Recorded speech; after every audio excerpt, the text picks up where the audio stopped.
अस्सलाम वालेकुम, मैं हूँ शाहिद हुसैन, मेरे साथ लाहौर से मौजूद है शाकिर रहमान साहब। शाकिर भाई आपका बहुत शुक्रिया, बहुत अहम मालूमात लेनी है आपसे। एक तो ये है कि लाहौर में और बल्कि इस्लामाबाद और लाहौर की अदालतों में एक बड़ी कानूनी जंग चल रही है। एक तो ये है कि मरियम साहिबा का पासपोर्ट वापस हुआ और कहा ये जा रहा है कि जी वो बहुत जल्द जो है वो अपने पापा के पास चली जाएँगी।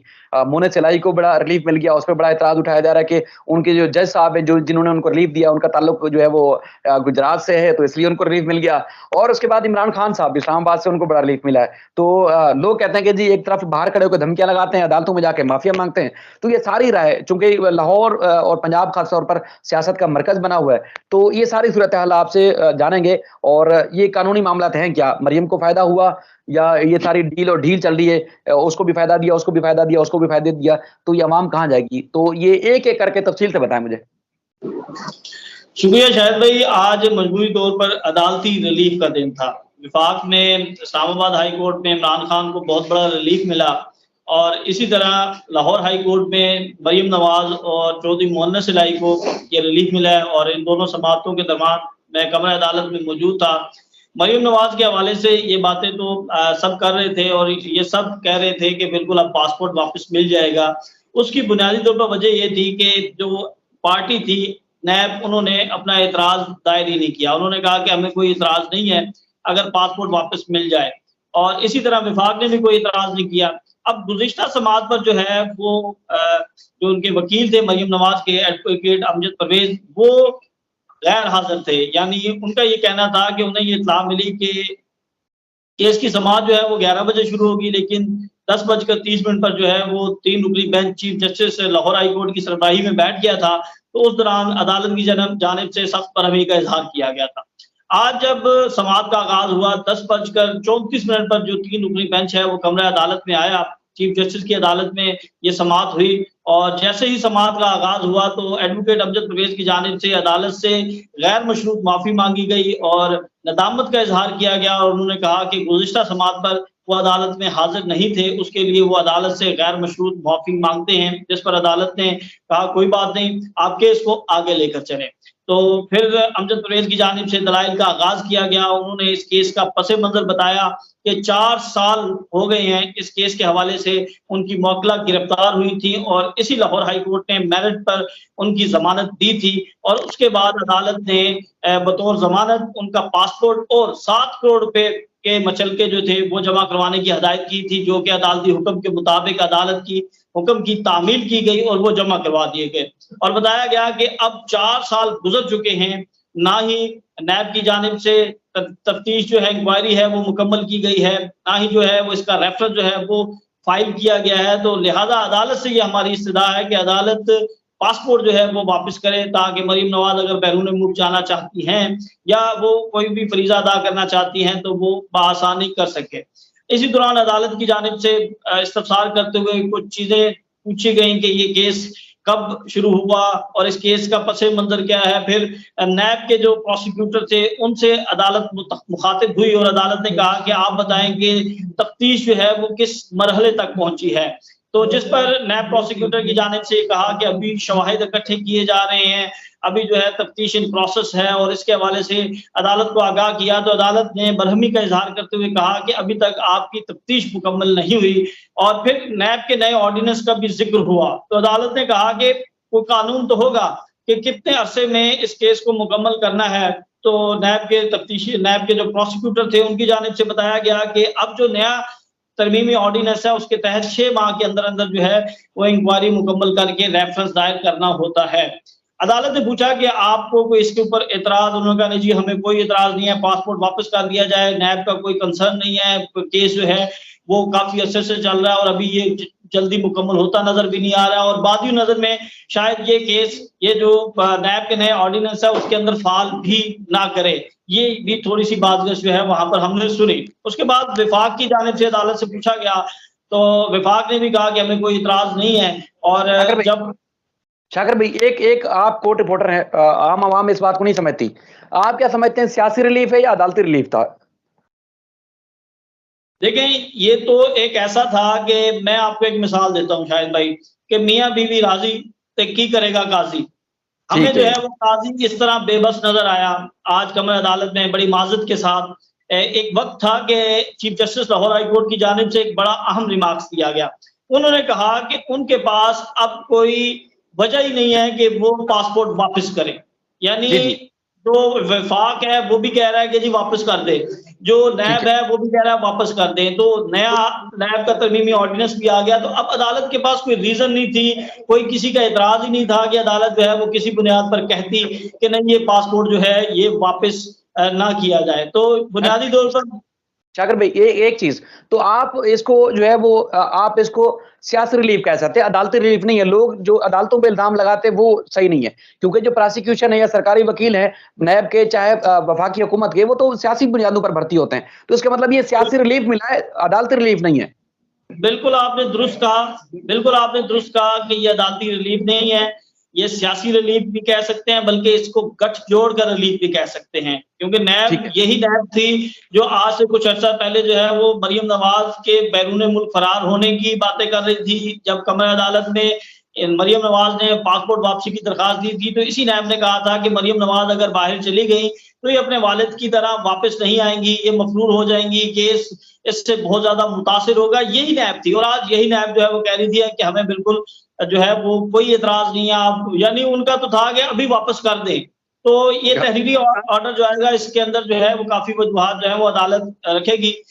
जब ये सारे फ्रीकैन के दलाइल मुकम्मल हुए, तो अदालत ने ये कहा कि मरियम नवाज़ को जो उनका पासपोर्ट है वो वापस कर दिया जाए। डिप्टी रजिस्ट्रार हाई कोर्ट को ये अहकामात जारी किए कि मरियम नवाज़ का जो पासपोर्ट है और ये जो उसके जो मुचलके हैं, वो सारी चीज़ें जो हैं वो वापस हो जाएँगी और 1-2 दिन तक ये तहरीरी हुक्मनामा आएगा और उसके बाद मरियम नवाज़ आएँगी हाई कोर्ट में और अपना पासपोर्ट लेंगी और उसके बाद फिर वो जहाँ जाना चाहेंगी वो आसानी जा सकेंगी। शाकिर भाई, थोड़ी-सी एक चीज़ समझाएँ कि मतलब लोग जो चीफ जैसे लाहौर हाई कोर्ट को या लाहौर हाई कोर्ट के ऊपर इल्ज़ाम लगाते हैं, तो इसका मतलब ये है कि बुनियादी फ़साद की जड़ है, वो अदालतों के ऊपर महज़ इल्ज़ाम लगाए जाते हैं। फ़साद की जड़ तो सियासी भर्तियाँ हैं, सियासी जो जमातों का जो मौक़िफ़ होता है, यानी कि जो हुकूमत होती है, वही मौक़िफ़ सरकारी वुकला का होता है। मतलब अदालतें अब क्या करें उसके आगे? मतलब जब रियासत नहीं चलाना चाहती केस, तो फिर अदालत के कैसे केस चलाएगी अपने तौर पर? आपने बिल्कुल दुरुस्त कहा। देखिए, अदालत ने फैसला करना है कानून के मुताबिक। जो कानून बना दिया जाता है, उस कानून को देखते हुए अदालत ने ये फैसला करना है। जैसे हमने मरियम नवाज़ की बरीयत में एक बड़ा अहम रिमार्क था जस्टिस आमिर फारूक साहब का, जिस पर ये कहा गया था कि अगर मरियम खुद भी कह दे कि ये प्रॉपर्टी मेरी है, लेकिन साबित जो है वो नैब ने करना है। तो अब ये प्रोविज़न जो है वो नैब ऑर्डिनेंस में डाली गई है। नैब ऑर्डिनेंस में पाबंद किया गया है कि जो भी मुल्ज़िम यानी जिस पर जो इल्ज़ाम लगेगा, जिस मुल्ज़िम पर वो मुल्ज़िम नहीं साबित करेगा, जो इल्ज़ाम लगाने वाला होगा, वो साबित करेगा कि ये प्रॉपर्टी कहाँ से आई। तो बुनियादी तौर पर जो नया ऑर्डिनेंस आया है, जो नया कानून आया है, उसके मुताबिक जो है वो अदालतों ने फैसला करना होता है और उसके मुताबिक फिर रिलीफ जो है वो ग्रांट किया जाता है। अब क्योंकि इन्होंने जो तरमीम की थी, जो नैब ऑर्डिनेंस में अमेंडमेंट्स की थी, वो इन्होंने ख़ास तौर पर अपने केसेस के हवाले से ये अमेंडमेंट्स की थी। जैसे इन्होंने 50 करोड़ की एक प्रोविज़न रख दी कि इसके ज़ायद के केसेस जो हैं वो देखे जाएँगे। अब वो सारे केसेस जो हैं वो मुंतकिल हो रहे हैं। इसी तरह फिर इन्होंने प्रोविज़न जो है वो रखी कि जो इल्ज़ाम लगाएगा वो इसका शवाहिद जो है वो देगा और दीगर प्रोविज़न जो है पॉलिटिकल केसेस के ऊपर जो है वो बहुत ज़्यादा इन्होंने रिलीफ दिया तमाम अपनी पार्टीज़ को। तो ये आप देखेंगे कि जितने भी केसेस हैं, बल्कि अब आप नवाज़ शरीफ को भी बरी होता देखेंगे। इसी ऑर्डिनेंस के तहत आप नवाज़ शरीफ को वापस आता भी देखेंगे। तो बुनियादी तौर पर अदालत वो फैसला करती है जो अदालत के सामने कानून रखा जाता है और उस कानून को देखते हुए अदालत जो है वो फैसला करती है। और आपने बिल्कुल दुरुस्त कहा, ये अदालती रिलीफ नहीं था, ये बिल्कुल सियासी रिलीफ था। अच्छा, मोनेस इलाही का क्या सिलसिला था? मोनेस इलाही के बारे में एक तरफ खुद को रिलीफ मिला तो कोई टेंशन नहीं है। मोनेस इलाही अगर उनको रिलीफ मिला है तो उसके ऊपर तो वावेला मचाया जा रहा है कि भाई वो तो बड़ा गलत हो गया उनके साथ। जज साहब जो उनका अच्छा, गुजरात से ताल्लुक था। इसमें ना एक चीज़ बड़ी जो है वो हैरानकुन है। ऑडियंस के लिए होगी, हमारे लिए नहीं। तो हम तो क्योंकि रोज़ अदालतों में होते हैं कि जो वकील साहब पेश हुए मरियम नवाज़ के केस में, वही वकील साहब जो हैं वो मोहन्ना सिलाई के केस में पेश हुए। यानी पहले अच्छा। वो मरियम नवाज़ के केस में पेश हुए, वहाँ से उन्होंने फतह समेटी और उसके बाद दोबारा निकले और वो जाके जस्टिस हसन जावेद खुरान साहब की अदालत में पेश हो गए मोहन्ना सिलाई की तरफ से। यानी एडवोकेट अमजद परवेज़ साहब को हम ज़ाती तौर पर जानते हैं, बड़े ही काबिल वकील हैं और बहुत अच्छा उनकी ग्रिप है कानून के ऊपर, नैब के कानून पर तो बहुत ही ज़्यादा ग्रिप है। तो इसके हवाले से कोई जो है दो राय नहीं है। लेकिन क्योंकि ये FIA मनी लॉन्ड्रिंग का मामला था, तो इसमें भी उन्होंने जो है वो चौधरी मोहन्नद सलाई की तरफ से पेश हुए। अब ये क्वाशमेंट की दरखास्त थी जो चौधरी मोहन्नद सलाई ने दायर की थी कि मुकदमा खारिज किया जाए। बुनियादी तौर पर हम ये समझ रहे थे कि ये इनकी इस्तदा मुस्तरद हो सकती है। उसकी वजूहत ये थी कि चालान जो है वो जमा हो चुका है और फिर ट्रायल जो है वो शुरू होने वाला है। तो जैसे आप अपने केस में देख लें, जो क्वाशमेंट की दरखास्त जो है वो ज़हीर शबीर ने दायर की थी, तो वो इसी बुनियाद पर मुस्तरद कर दी गई कि ये जो मुकदमा है, क्योंकि इसका चालान जमा हो चुका है, आप ट्रायल में जाएं और आपके पास 265K की ऑप्शन मौजूद है, आप उसे इस्तेमाल कर सकते हैं। तो बुनियादी तौर पर हमारी भी ऑब्जर्वेशन थी कि शायद इस तरह की ये अदालत की जानिब से अहकामात आ सकते हैं, लेकिन अदालत की जानिब से जब ये फैक्ट्स अदालत के सामने रखे गए और अदालत के सामने कुछ अदालती नज़ीरें पेश की गई और मुबैना तौर पर जो इस केस के अंदर जो FIA की बदनीयती थी वो बड़ी वाज़ेह होकर सामने आ रही थी, जिसपे अदालत ने पूछा कि कैसे एक पुलिस वाला जो है वो इसका मुद्दई बन सकता है, फिर बैंक के हवाले से कोई बंदा है बताएं जो मुतासिन में शामिल हो। तो ये वो बुनियादी सवालात थे जिसके जवाब जो है ना विभाग के पास थे और ना ही FIA के पास थे। तो इन चीजों को मद्देनजर रखते हुए अदालत ने पहले फैसला महफूज किया और उसके बाद फिर कुछ देर के बाद ये फैसला सुनाते हुए जो चौधरी मोहन्नद सलाई की दरखास्त था वो मंजूर कर ली और मोहन्नद सलाई को ये बहुत बड़ा रिलीफ मिला है। मैं ये समझता हूँ कि जो इनका FIA का मुकदमा था अब ये बिल्कुल खत्म हो गया है, क्योंकि FIR ही खारिज कर दी गई है। तो इस पर आप FIA को देखते हैं कि क्या वो इसमें आगे डिवीजनल बेंच में जाते हैं, दोबारा इसके इस अपील में जाते हैं या नहीं। लेकिन बुनियादी तौर पर ये बहुत बड़ा रिलीफ जो है वो चौधरी बरादरान को मिला है, बल्कि इससे में जितने शरीक मुल्जिमान थे उन सबको ये रिलीफ मिला है। और ये सिर्फ जो है वो चौधरी मोहन्नद सलाई को रिलीफ नहीं मिला, ये रिलीफ जो है बादियों नजर में हम कह सकते हैं कि जहांगीर तरीन को भी आगे जाकर इसका फायदा हो सकता है और इस केस में जितने बड़े बड़े शुगर माफिया के लोग हैं वो सारे इस केस में मुफीद हो सकते हैं। हत्ता कि अगर ये केस, क्योंकि ये केस जो बनाया गया था इसमें कहीं ना कहीं जो है वो शरीफ फैमिली भी इन्वॉल्व होती नजर आ रही थी, तो इसमें उनको भी फायदा हो सकता है। तो मैं ये समझता हूँ कि ये रिलीफ सिर्फ चौधरी मोहन्नद सलाई को नहीं मिला, बल्कि जहांगीर तरीन, शरीफ फैमिली और बाकी दीगर जो मुल्जिमान हैं इनको भी इसमें रिलीफ मिलेगा। आखिरी सवाल इमरान खान के हवाले से, उनके हवाले से आप क्या कहते हैं? आपकी जाती ऑब्जर्वेशन क्या है? उनको भी सियासी रिलीफ मिला है या अदालती रिलीफ मिला है? देखिए, इसके हवाले से मेरी राय थोड़ी सी मुख्तलिफ है।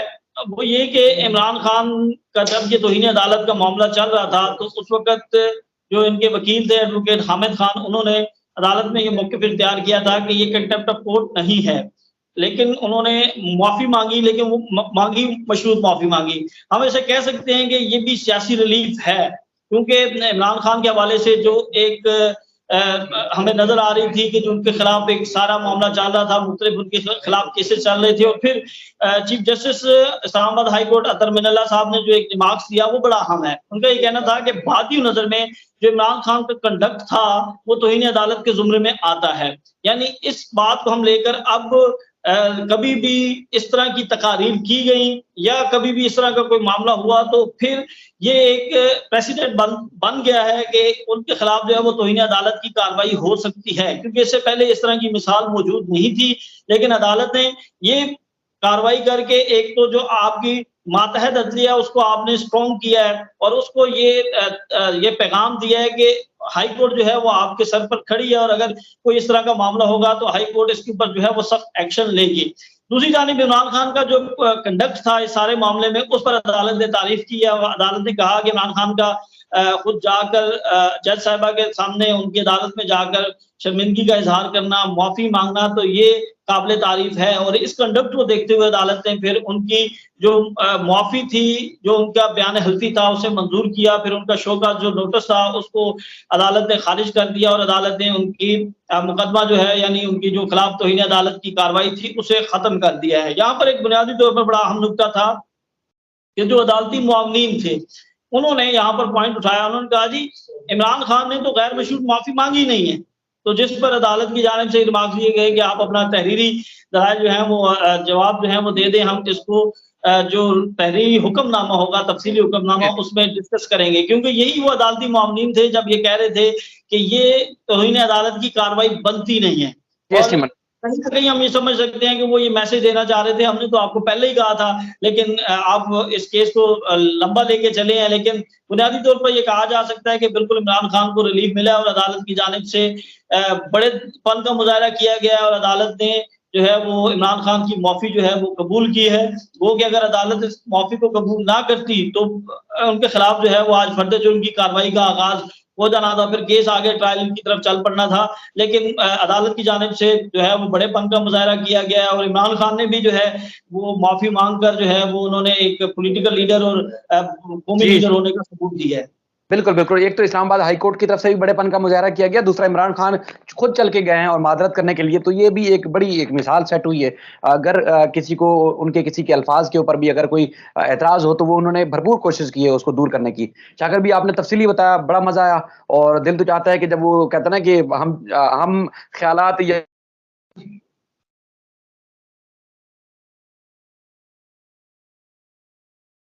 को याद होगा आसिफ अली जरदारी साहब कहते हैं कि 11 साल के बाद उनको जो है वो बरियत मिली और वो बरी किस तरह हुआ थे, उनके प्रोसिक्यूटर भी अपने थे और लोग भी अपने थे। जब उन्होंने कहा कि जरदारी साहब के खिलाफ केस नहीं चलाना चाहते, तो फिर अदालतों ने क्या करना था? अदालतों ने बरी करना था। तो इसी तरह जिस तरह मरियम नवाज के साथ हुआ है। तो वो आज भी कहते हैं कि हम तो बाइज्जत बरी हुए थे, हालाँकि बाइज्जत बरी नहीं हुए थे, नो ऑब्जेक्शन दिया गया था प्रोसिक्यूशन की तरफ से। आपका शाकिर भी बहुत शुक्रिया, आपने अपना कीमती वक़्त दिया। अल्लाह हाफ़िज़।